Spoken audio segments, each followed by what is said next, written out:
episode 42 here of the Bullpen. Coming off a Monday night game for the Bears. They got the W over the Washington Commanders last night, and then the Cubs ended up losing on Saturday night to the Brewers. So the Brewers advanced to the NLCS. Last night they lost, I think it was 2-1 or 3-1 to the Dodgers last night. So some news there with some local teams, but what do you guys got going on? No, I'm right there with you, Gavin. I was locked into the Bears game last night and locked into the Cubs series. So awesome what they did back home at Wrigley to force that game 5 up in Milwaukee, and was really hoping they could figure a way to carve out that last win in advance. But man, those 2 games at Wrigley, like I think Tyler had mentioned it maybe like a month ago when we started back up the podcast, he was really excited to see like the Chicago atmosphere, Cubs in the playoffs, and I was like, oh, I'll just wait till the Bears are good. But man, it was something to behold, the Cub fans, and that's what it's all about. So sad that they didn't get it done, but also like really happy that we got to experience that, see the Cubs battle the way that they did, and now you got to kind of turn the page to the Bears, and I like everything going on there. Love what's going on with the head coach, and I was telling you guys earlier, like I'm addicted to watching the post game celebrations and Ben Johnson, back in the locker room with the guys, and then his press conferences and stuff. But loved what I saw offensively, the run game, and it was actually kind of a hard game to watch. I was getting really frustrated, but just pulling out that W was so huge. I think it was after Game 3 for the Cubs series. I saw on Twitter the next morning, like they had I don't know what they're called, but like basically like the sound of it, measuring the decibels Decibel of level, it. yeah. And it was basically like you could suffer hearing loss after the game or something because of how loud it was. And I'm assuming that was like when something happened, like the fans were erupting. But it's just Chicago sports, and the fans are awesome. So that was pretty cool to see. And you could just feel the energy through the TV, I feel like, each night, especially when they were in Chicago for those 2 games. Yeah, it was sad I wasn't at any of those games. I would have loved to have been a part of that, and probably would have taken a little hearing loss to be, have that experience. And then the Freddie chant that they had going in Game 4, just so awesome. Love Chicago sports when they're good. Well, one thing I just wanted to mention, so this weekend up in Madison, Illinois State played Milwaukee in like a fall exhibition, so I stopped over just to check it out for a little bit. And I got to see Luke Teschke from Monticello. He was a 2023 grad, I believe, or 2024 grad, sorry. But he's at Illinois State, and I saw him quite a few times in high school, and he was upper 8s, low 9s, with a pretty good curveball. He ended up, I believe, last year tearing his UCL, came back and is back with the team this year pitching, and in that outing, he was 95-98 with just a wipeout curveball. It looked like he mixed in a changeup every once in a while for like mid-80s, and he was throwing it for strikes too and getting some swing and miss on it. So just a big shout out there to Luke Teschke, because I thought that was some big-time velo there, and then just the stuff in general too. No, I love it. And he was coming off an injury, I think, Gavin. So to see that he's healthy and obviously the velo shot up is awesome. Super 60 guy, fan favorite of us. And man, they had another guy, Michael Adari, that I know was throwing hard as well. Like, he was a Libertyville grad, 2022.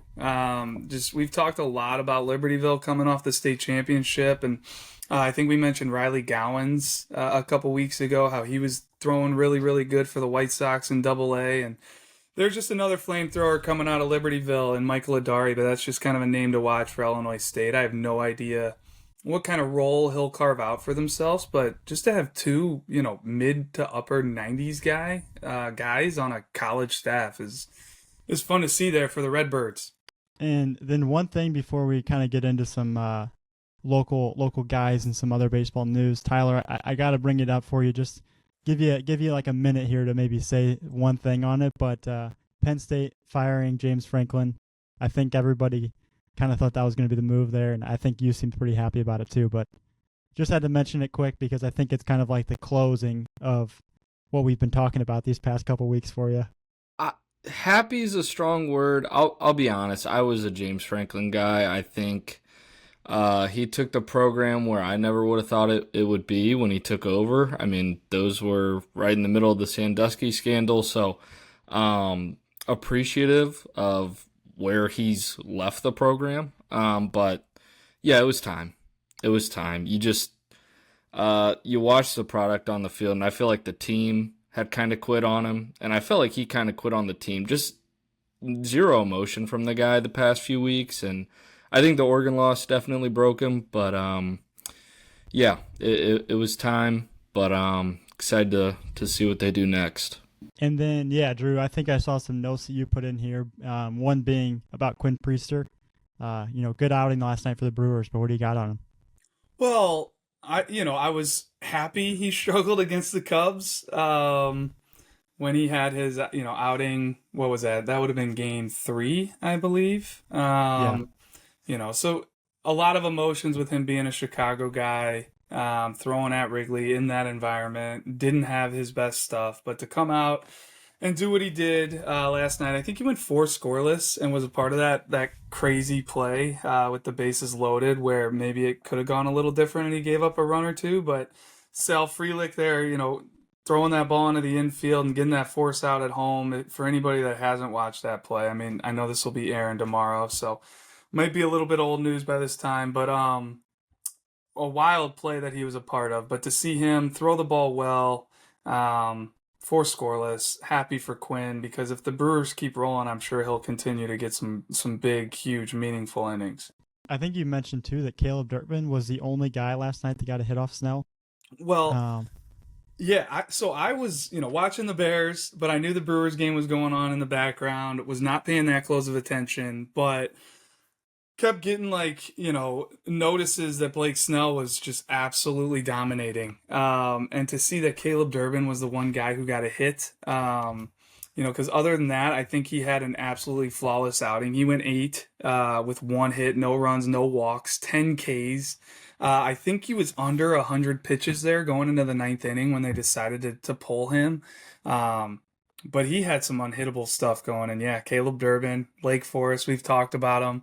And I know they've talked a lot about him on the telecast and broadcast as well with the Brewers. But just continuing to do it, man. He's a grinder, and just really happy to see that he's playing such an integral role of the Brewers. He had a tough defensive game against the Cubs. But I think Vinny talked about it, just how confident you have to be and how confident Caleb Durbin is, and, didn't let it affect him. He's continuing to do his thing, play the game. Had a couple knocks, too, against the Cubs in Game 4, Game 5, and yeah. So we'll see what happens there with the Brewers, but it got pretty wild at the end of that game. They had to pull the Sasaki guy and bring in Blake Trainin, and he ends up getting out of it. But, man, there was a lot of stress going on at the end of that game for the Dodgers. this weekend, we've got our last Fall ID, and really our last big event of the year at the Max, the Underclass Showcase. So kind of wrapping up our year here. Here, I know we got some JUCO stuff going on as well, but yeah, prep baseball tournaments. Drew, I saw you mention that they just released their schedule. So Hammond, I'm sure you're gonna have another busy summer up there at the Rock and down in Rantoul as well. So, I mean, Gavin, talking about the prep baseball, tournament summer release for next year, like, the one big thing I have for that is just we're out and about all summer long, watching these tournaments, scouting these tournaments, whether it's at Grand Park, whether it's at the Rock, whether it's down in Rantoul, whether it's, some of our Georgia staff or some of us going down to Georgia and going to Lake Point and getting a ton of quality information on these guys in the summer. It's huge for especially our future game selections. Seeing updated looks at these guys in June and July right before the event when, hey, we still need, maybe 2 arms to fill out Team Illinois, whether it's the senior future games, the normal future games. So if you are a part of a summer program, a coach, whatever, like, make sure you're getting to a prep baseball tournament so you can be seen by us. And it's definitely a very important time of the year, that summer, when getting those updated looks and seeing these guys playing against other really good competition. It's huge for our evaluations. Drew, I see we have some guys. I know, like the past few weeks, we've been trying to highlight some of these guys from Illinois that are in the minors and they're having some good years, they're having some success. And I see we have some names on here. I don't know if there's anybody that any of you guys want to touch on or bring up here. I love this segment, and I love just like kind of anytime we can call out guys that have come through Illinois, I want to do it. Like Christian Knapczyk, Joliet Catholic, shortstop, was just a long time like top of the class, absolute stud to come through Illinois. One of the best defenders up the middle to come through Illinois since I've been doing this. Like I'd put him, to me, it's like him and Ed Howard. And Knapczyk, just the style that he played with, the athleticism, like you could watch him play and you could picture him dominating on a basketball court playing point guard. Just bouncing around, could make every play, but regardless, ends up going to Louisville. He's now with the Cleveland Indians. He got called up to Double-A after about 90-some games this year. Had a 364 OBP, and he's playing shortstop, in the minor leagues. So left-handed hitter, just a guy I've always rooted for. Awesome kid. Just really, really big fan of Christian. Always liked watching him play. So definitely got my eye on him, moving forward. And then another guy, right-handed pitcher Tyler Schlafer from Homewood Flossmoor. He was a workhorse in high school. Like I remember Sean Duncan and myself talking to his summer coach in high school, and they said basically he threw every big game in the summer. They used him all the time, and guy gets drafted, I want to say the 8th round maybe out of high school. He was really a fastball changeup guy, had a legit above average changeup, always kind of struggled with the spin, but has not seemed to, either he's developed something in pro ball. I don't know what's going on with his pitch design, if it's a curveball, if he's got a slider, a cutter, but he's starting. He's starting in the minor leagues. He got called up to Double-A. And in 9 starts, I want to say, actually, Gavin, I kind of might need to look this up. I want to say I messed it up because I think before he got called up to Double-A, he had 9 starts in High A, 45 innings pitched, 38 hits, 42 strikeouts, and a 2.78 ERA. That's pretty filthy stuff there, especially for a starter to do that. So huge fan of Tyler Schlafer. Always loved watching him pitch. He was a strike thrower. Really, really good mover down the mound, too. Noah Schultz, I think he, kind of hit a bump in the road for the White Sox in AAA, but guy's up to AAA and he's 22 years old. Tore it up a little bit in Double-A before he got the call up to AAA. That's another guy. He's out of Oswego East. Him and Ashton Izzy got drafted the same year, both out of high school, both out of Oswego East. And then Ashton Izzy, saw this year he got traded from the Mariners, who drafted him, to the Diamondbacks. And the Mariners in return got Josh Naylor. I saw he hit a huge home run last night for the Mariners. But Izzy in High A this year, 3.58 ERA, 27 2/3 innings pitched, 27 hits, 26 Ks, 7 walks. He's had a really, really strong minor league just career so far. But that's another one. He's probably 22 years old, just like Noah Schultz. They came out the same year. Definitely one to keep an eye on there. And then Luke Adams, Double-A. We've talked about him. We're talking about the Brewers, but he's one of the better prospects in the Brewers system. He's out of Hinsdale Central. Had a 409 OBP.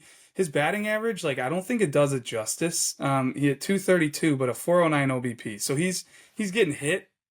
He's walking. He's finding ways to get on base, and he had 13 doubles, 11 home runs. No, I just noticed in the fall league he's hitting 310 at bats. So small sample size, but I mean pretty telling. He's got a home run, a double, but more importantly, what stood out to me was 5 walks to only 2 strikeouts. So to have that type of power potential with that minimal strikeout to even walking more than you're striking out is impressive. So really, I mean, no wonder why he's doing well for them. And I'm sure there's guys I'm missing, Gavin, but those were some that I knew of that I wanted to just kind of, check in on myself and relay some of these high-level performers. And I see you have one more note on here, too, just about Shooter Hunt having on the Mariners and Dodgers scouting directors on his War Room. Is it the War Room that he'll be doing that on, or is it going to be Recruiting Essentials? That's a great call. I would check both. I want to say the War Room, but I thought it was pretty cool because both of those organizations, are the Final Four. They're in the Final Four of the MLB playoffs right now, and just the fact that they're on the podcast talking about, according to Shooter, I haven't listened to the podcast yet, but just talking about all these guys that have made it up to the big league level, some of the like their stories about scouting these players. Cal Raleigh, who I think is one of the best stories in the big leagues all year. He said they get into that kind of stuff and plenty more. So I would just say, like, stay tuned to those episodes, check it out. But two high level scouting directors coming on, talking to Shooter, breaking down their guys. I'm sure it's going to be, really, really entertaining content for those of you that care about that kind of stuff. And looking at the Illinois State games, Dane kind of mentioned it before we started recording here, but we just got over 100 commitments now. I think last week maybe is when we reached that mark. And then today I know we had some come through that kind of pushed us over 100, but pretty impressive stuff. I don't remember exactly looking at 2024, but it seems like we've had more guys commit quicker this year than last. I don't know that for sure, but it just kind of feels that way. So either way, 100 commitments, pretty cool to see. Hopefully they keep coming through here the rest of the year as well. And then there were some big commitments coming through too. I think one this morning coming through that we had seen is Caden Shotzik. Originally committed to Northern Illinois, but he committed and is now going to Illinois State. So big get there for Illinois State. He's our number 10 ranked prospect in that senior class here in Illinois. So Tyler Gluting, outfield left-handed pitcher. I think we might have talked about him on last week's episode, but if not, that was a huge commitment coming out of the future games. And, I thought he tore it up as an outfielder throughout the event, left-handed hitter, like took some of the best at-bats, and then gets on the mound. He's up to 95. It's just like that guy's got immense two-way potential. Still a lot to go on the mound as far as polishing it up and cleaning it up and holding the velo and all this stuff, but to flash 95 from the left side at that age, there's not many people in the entire country doing that. So happy for Tyler, happy for all these, future gamers that have either committed or are going through the whole process of going through the recruitment. And then Gav, one other guy I wanted to mention here that I forgot in the minor leagues, Michael Prosecki. Like, he was a high level, top of the class guy. Out of Nazareth, left-handed pitcher. He's 6'3", 200 pounds, but he was getting looked at out of high school for the draft. Ends up going to Louisville. He's right now with the Colorado Rockies, Double-A, and I'm just peeking at the numbers right now here. Looked like he got called up from High A to Double-A. He had a 3.86 ERA at High A. Double-A 4.497.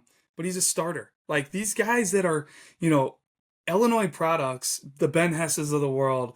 Tyler Schlafer just talking about him. Riley Gowan's like starting in the minor leagues and then putting up these numbers, especially some of the strikeout numbers some of those guys were putting up as a starter are crazy. But Prosecki threw 88 innings at High A. He struck out 93.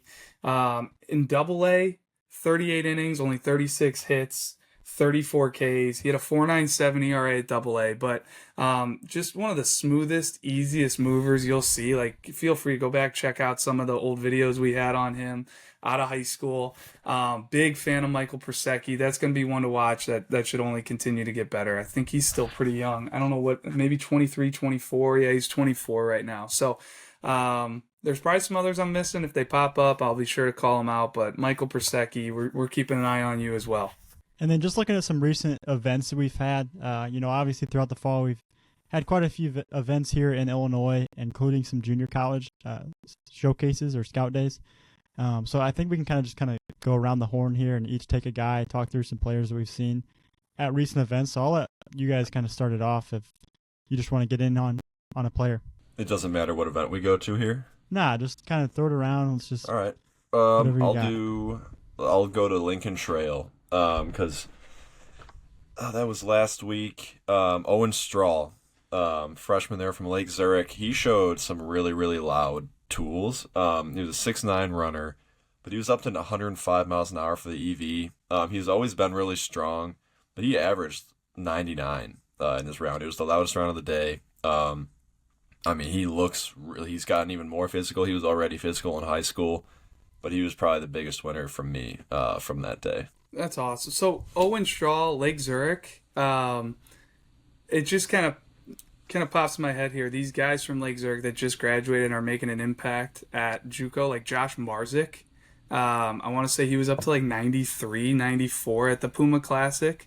Um, so little Lake Zurich nugget.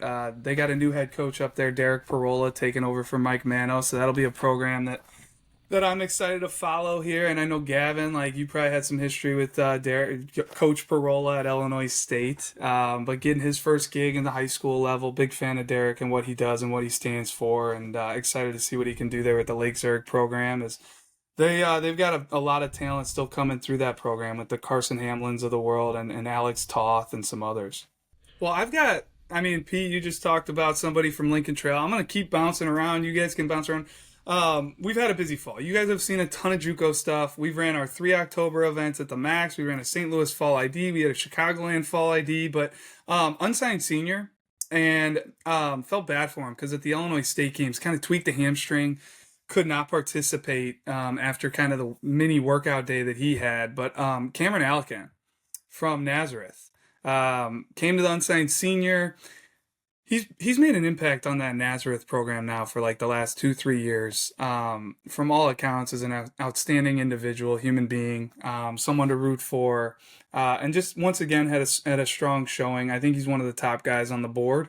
90 from the outfield, pretty physical right-handed swing, and that's just a guy. If you're a school out there still looking for a guy, definitely make sure you check out Cam Alcan. Yeah, really good shout out there. I'm going to bounce to the Joliet Junior College Scout Day we just did on Friday. Daniel O'Malley from Andrew. He's a 2023 grad.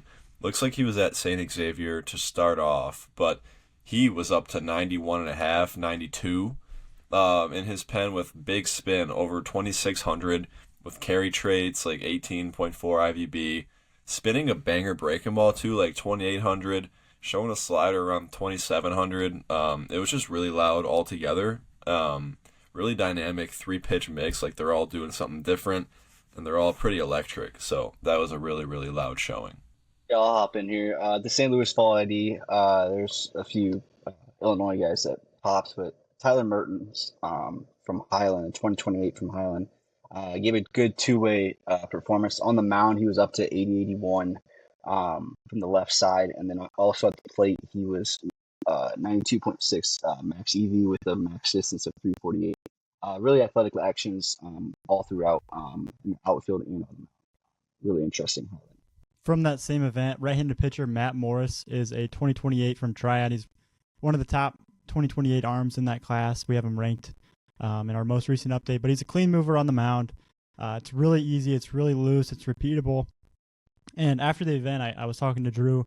I kind of compared him in terms of the competitiveness and his ability to throw strikes with his 3 pitches to Anderson Kaufman, another one of those top arms in that 2028 class from the Southern Illinois area. But at this event, Morris sat in the low 80s throughout, and then he showed a quality changeup and curveball as well that he was throwing for strikes most of the time. So one to keep an eye on there, and one we've been following for about a year now. I've got a couple guys that I can talk about from Sunday's event, the class of 2027 showcase. Jackson Roberts from Barrington was probably my favorite position player from the day. 2027, really like the swing. It's athletic. He's got a lot of room to grow physically too. He's pretty lean and like a trim athletic build. He can build strength there. 6'7" runner, but I like the swing, clean. Like, there's more to come there, but a real defender on the dirt. Like, he'll stay up the middle at the next level. He's got some arm strength and really confident hands, so he stood out.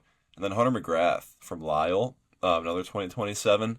We have him at 126 in the state, and we can look up maybe Jackson Roberts. I know he's ranked as well, but Hunter McGrath, 126. He was up to 86 with good spin on the fastball, kind of around 2,300, and then showing 2,300 on the curveball and 2,500 on the slider. So, and he also showed a changeup. So 4-pitch mix. And he also decided to run the 60. He ran a sub-7. He was 6'9", 8. So just a good athlete there.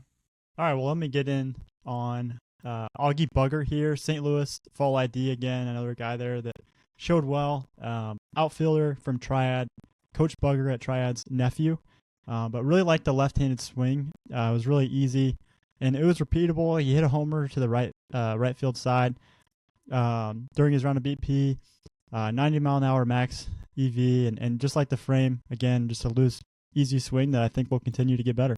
One other guy I like from unsigned senior, there was plenty to kind of take note of, whether it's, Hayden Ralston from Galesburg. I thought he took a really physical, intentful round of BP from the right-hand side. But Andres Aguirre from Lindblom, he was at the Illinois State games, and I like the way he defends. Like, once again, if you're looking for a guy that can stay up the middle of the field, like, he's got the actions. I like the glove hand. It's really soft and confident, enough arm strength. It's 83 across.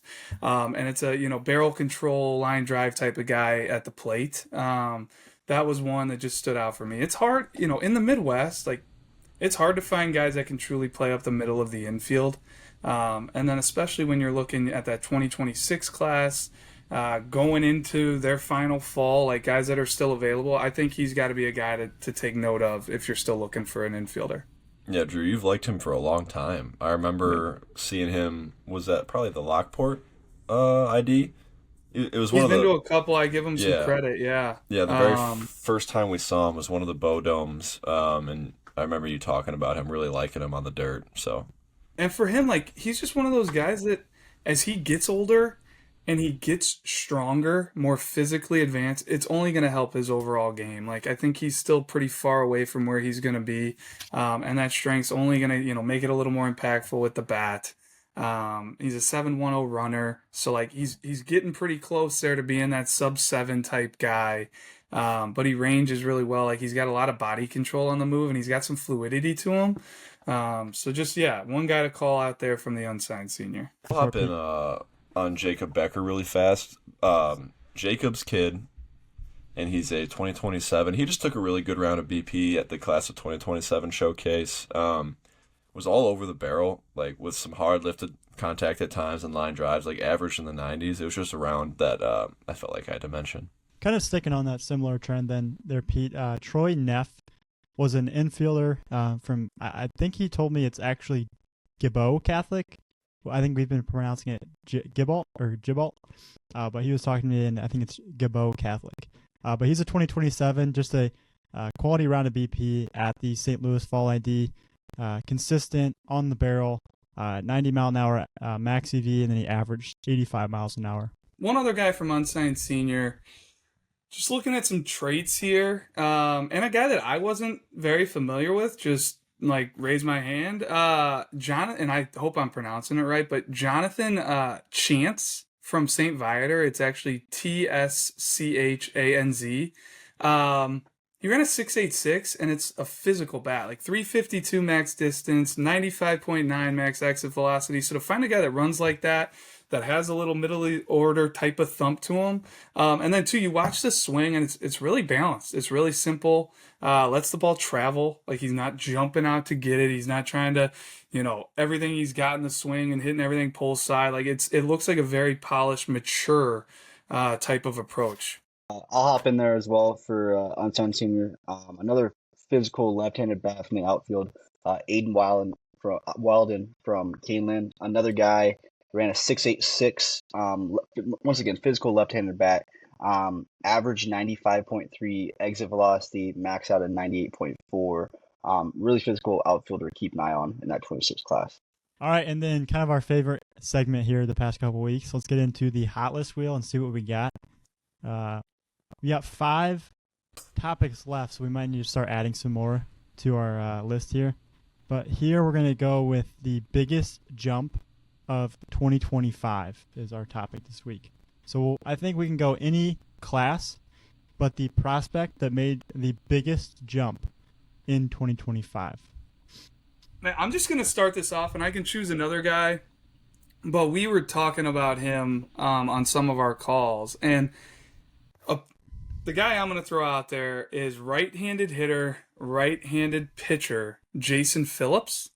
He was at Plano his entire high school career. From what I understand now, he is at a kind of an academy down in Georgia. So I don't know how that'll factor in with like this upcoming spring, or we got to figure out kind of exactly what his situation is going to be. But from all accounts, man, he is really, really seeing a huge jump with the fastball, turning into a real guy.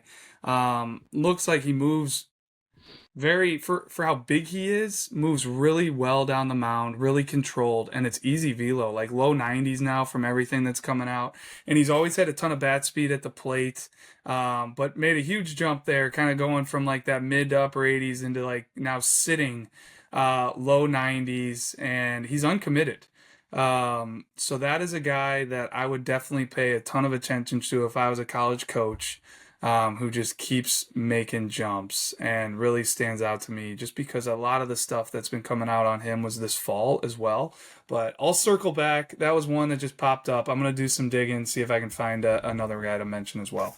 I'm going to hop in. I'm going with Sam Finn out of the 2026 class. I think when you look back at it, this time last year, Sam wasn't even in our rankings. And Hammett, you might know a little bit more on this situation than I do, but back in, I want to say his sophomore year, I want to say he was injured, so did not pitch, I don't think, for Plainfield North, but could be wrong there. Regardless, we didn't know a ton on him, but last year we see him at the Kickoff Classic, and I see him just absolutely deal against Rochester, and then he debuts in our rankings at 55. And now that he comes to senior future games over the summer, was maybe the biggest winner from the Illinois side of things, and then now heading into this spring, he's probably going to be a guy that's going to get some pro guys out to see him this spring with Plainfield North. So I'm going to go with Sam Finn as my biggest jump of 2025. Parker Roop at normal U High. He's a 2027, is going to be my 2025 biggest jump that I'll go with here. He is a guy that came to the Peoria preseason ID in the winter, and I think seemingly none of us really knew who he was. And he kind of jumped on the radar there, just like an interesting prospect, like an upside name that maybe some of the metrics and the tools and things like that were behind.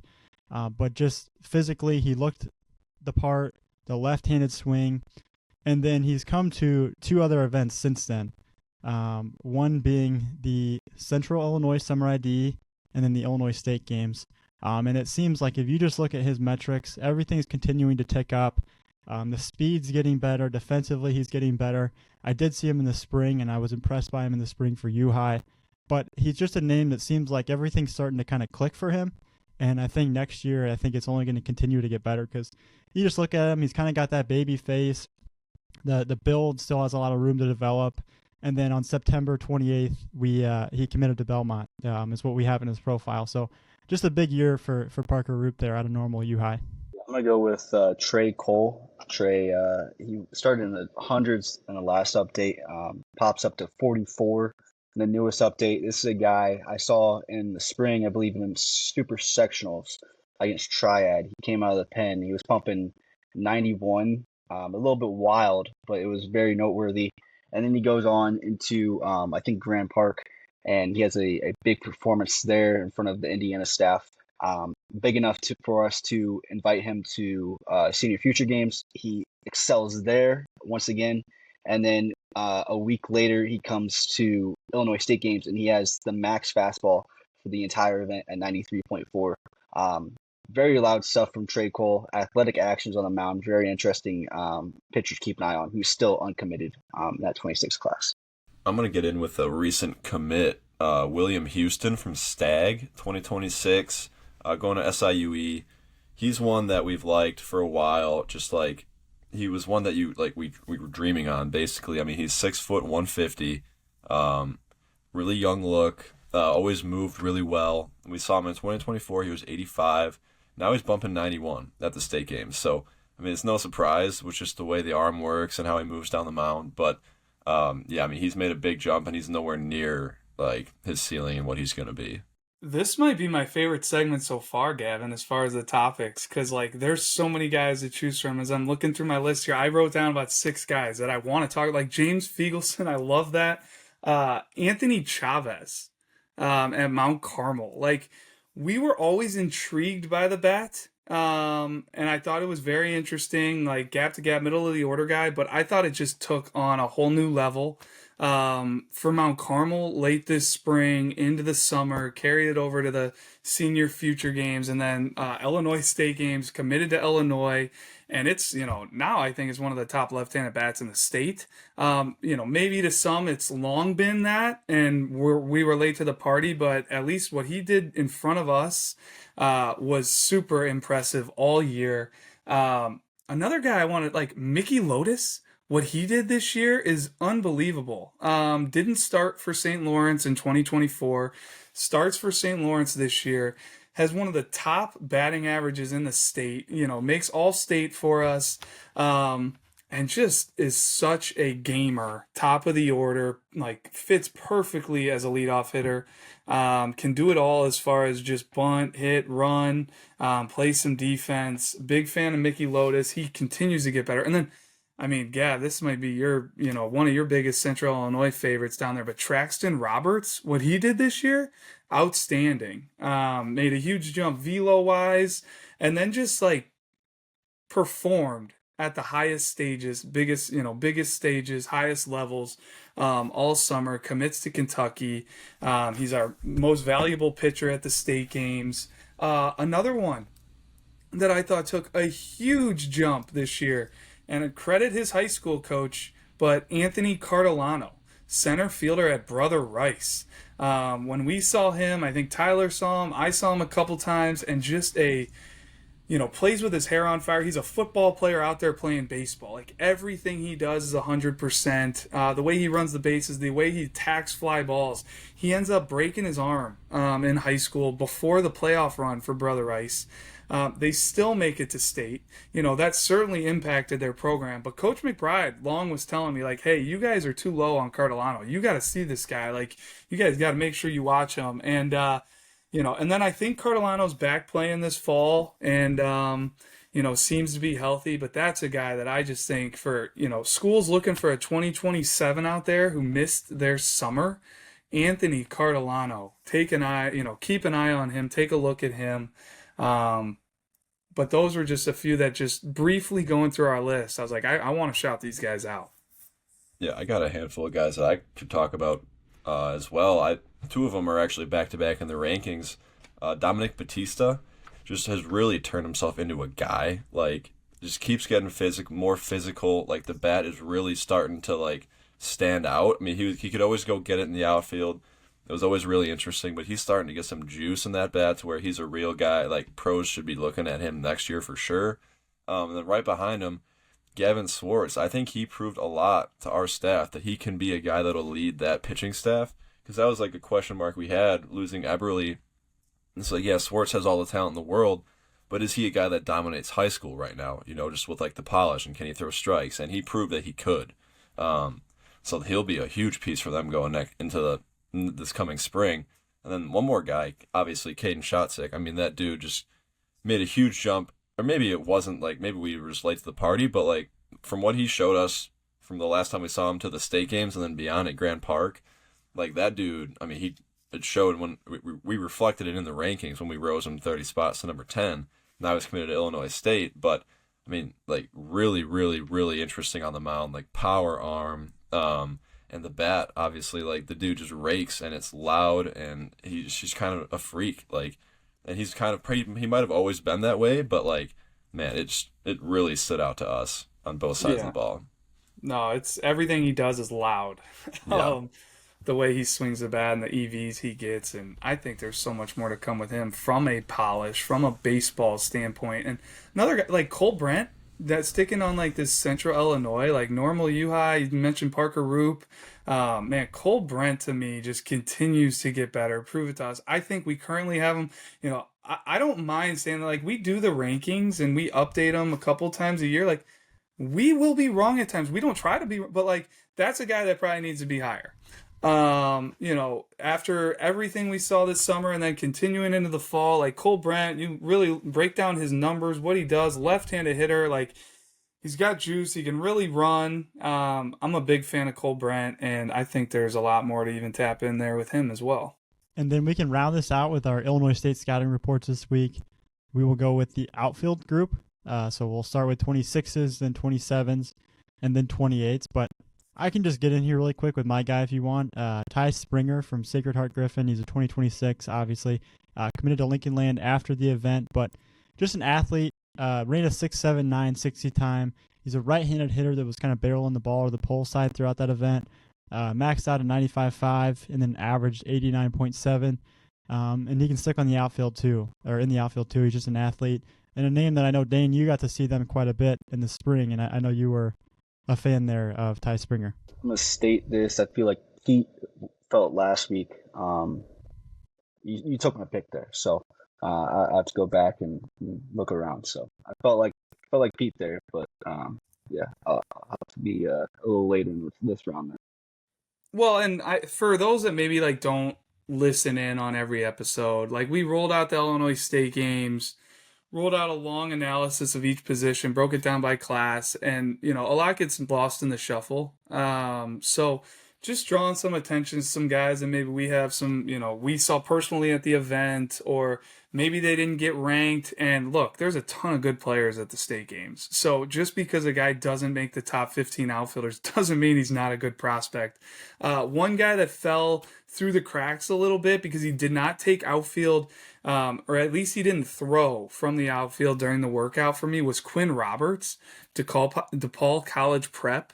I'm a big fan of Quinn Roberts. Like, he can really run. I want to make sure I've got this down here so that I don't mess it up. But he is a 6.77 runner, 102.4 max EV, big time bat speed. Like peaking bat speed into the 80s, which is pretty elite. From running all these events when we run Blast, can really do it all. Like, has middle of the order type of potential. And I just think he's a guy that coaches need to see. They need to know about. 2026 uncommitted, Quinn Roberts, DePaul College Prep. I'm going to go with, I got a few good names here, but I want to go Carter Harris out of Normal Community. This was a guy who really stood out to me at State. I'd never seen Normal Community before. And this guy can flat out play the outfield defensively. I mean, it's got to be up there for one of the better gloves I think I've seen out in right field, as well as his arm. Like, I want to say he was in the low 80s during the workout, but like his arm plays so good in game. It's very accurate. But 6'2", 183. He's committed to Olivet Nazarene now, and he's also a 6.88 runner in the 60. But that was another guy, and then, like I said, he stood out at State, but then at State games, he was also making a bunch of plays defensively. So Carter Harris is my guy for the 2026s. I like it. I'm going to hop in with someone that I saw in the spring as well, but recent Elmhurst commit, Mason Nolasco from Stevenson. Pretty versatile. Like I said, I saw him catching in the spring, but 6'9" runner. He's pretty athletic. 27-inch vertical jump. Took a really loud round of BP, and it was balanced with some natural lift. He was up to 101, and he averaged 92.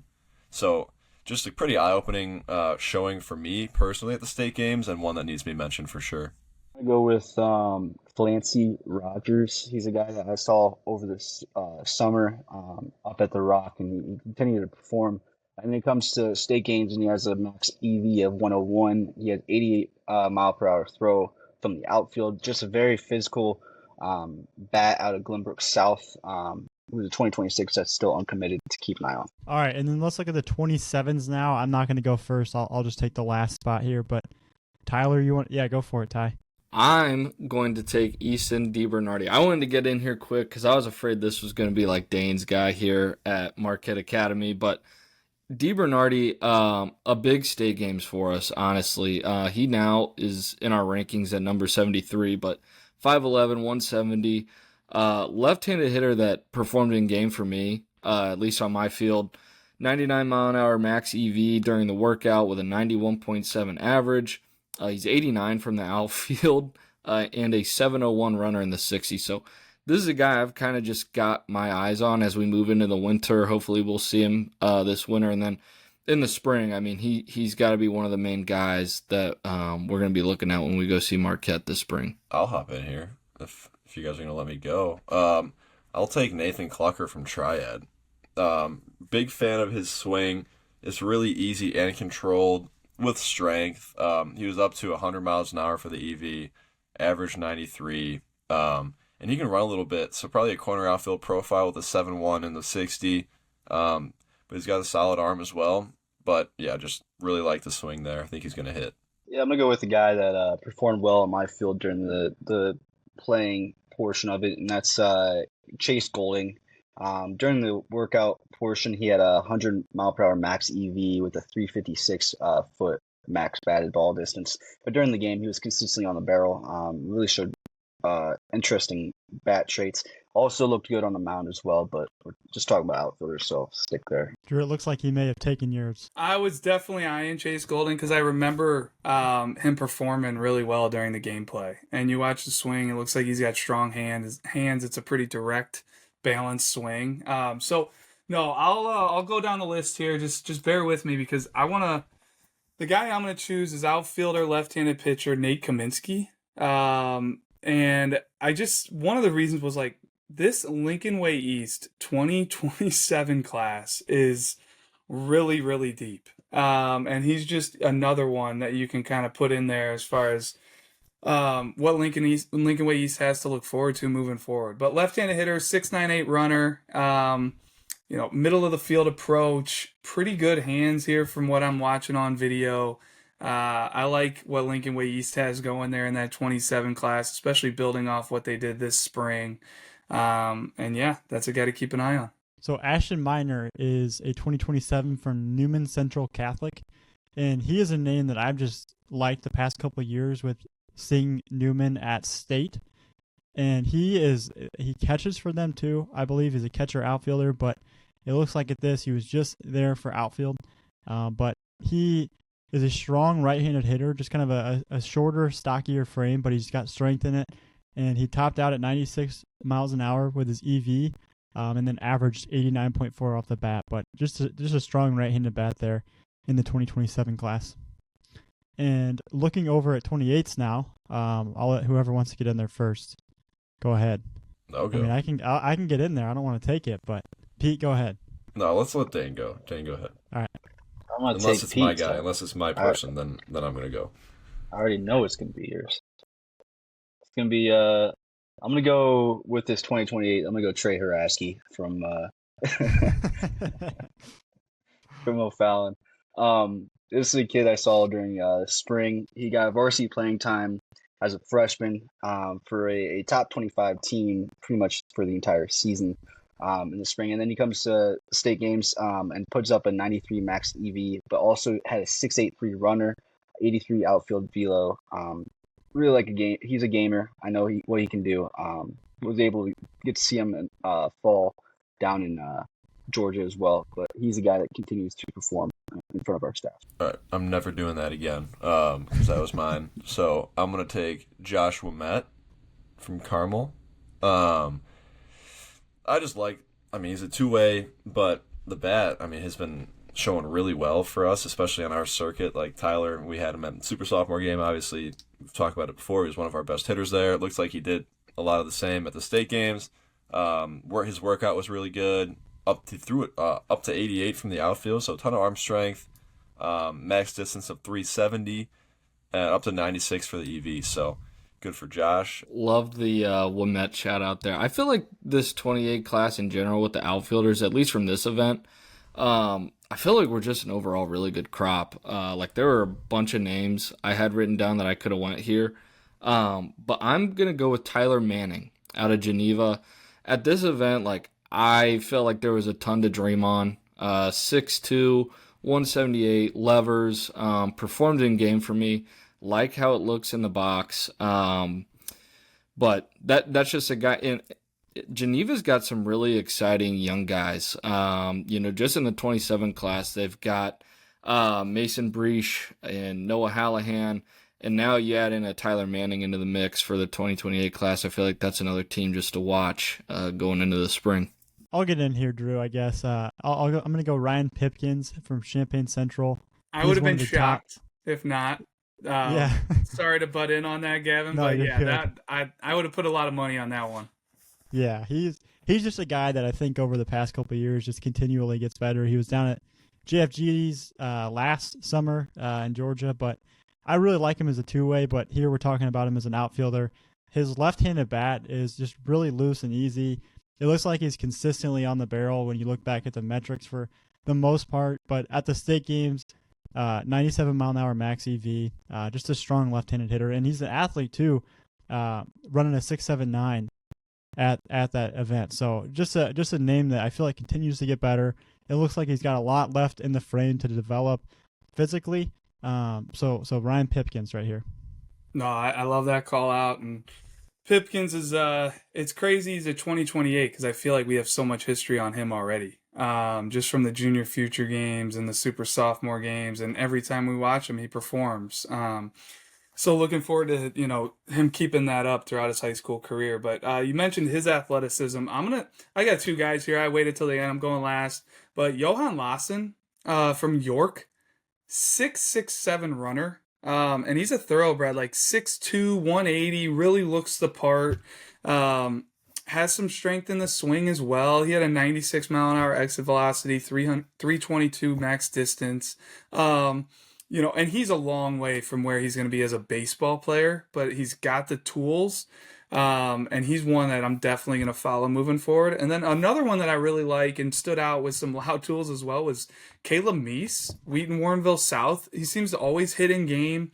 I know we've seen him at tournaments plenty, but he had a 102 max EV for a 2028. That's starting to creep into like elite territory. As far as just bat strength, it's during a workout, it's off a machine, it's what you're going to get. But he's got some strong hands, and he's an advanced bat for a 2028, and we currently have him ranked as well at 31 in the class. So those are just a couple 28 outfielders I had to finish this off, Gavin. All right, well, I think that'll wrap up episode 42 here. No interview this week. Might start having some here in the next coming weeks, and hopefully moving forward with maybe some players, coaches, current high school players, college players, whatever it may be. We'll do our best to try and get some awesome interviews for you guys here, but appreciate you guys listening. Go ahead if you have anything, Drew. I don't know if you wanted to get in. No, just as always, comment. click that subscribe, hammer that subscribe button, tell all your friends, family, teammates, coaches, friends at school, teachers.